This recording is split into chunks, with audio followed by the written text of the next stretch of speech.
কক্সবাজারের টেকনাফে চাকরির প্রলোভনে ডেকে এনে অপহরণ ও হত্যার ঘটনায় জড়িত ৩ জনকে গ্রেফতার করেছে র‍্যাব ১৫ সদস্যরা। এ সময় তাদের কাছ থেকে সুইচ গিয়ার চাকু, লাঠি, লোহার রড, ব্যাটারি চালিত ইজিবাইক ও নিহত ভিকটিমের ব্যবহৃত মোবাইল ফোন উদ্ধার করা হয়।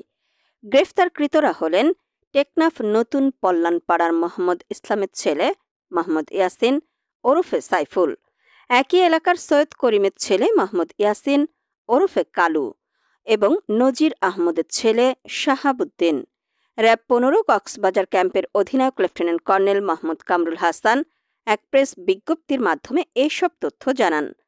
তিনি জানান, দীর্ঘদিন ধরে একটি সংঘবদ্ধ অপহরণ চক্র সামাজিক যোগাযোগ মাধ্যম ও অনলাইন অ্যাপসের মাধ্যমে বিদেশে পাঠানো কিংবা খামারে চাকরি দেওয়ার প্রলোভন দেখিয়ে সহজ সরল যুবকদের অপহরণ করে আসছিল।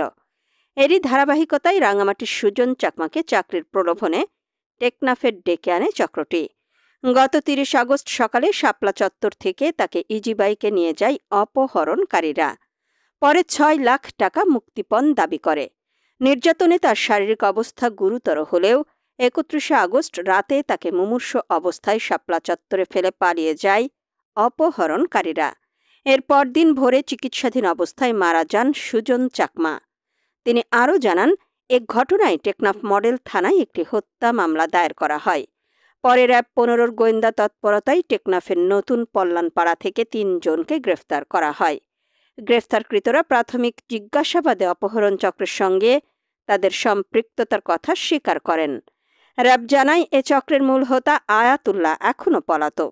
তিনি আরও জানান, উদ্ধারকৃত ইজিবাইক ও অন্য আলামত সহ গ্রেফতারকৃত আসামিদের বিরুদ্ধে পরবর্তীতে আইনানুগ ব্যবস্থা গ্রহণের জন্য টেকনাফ মডেল থানায় হস্তান্তর করা হয়েছে।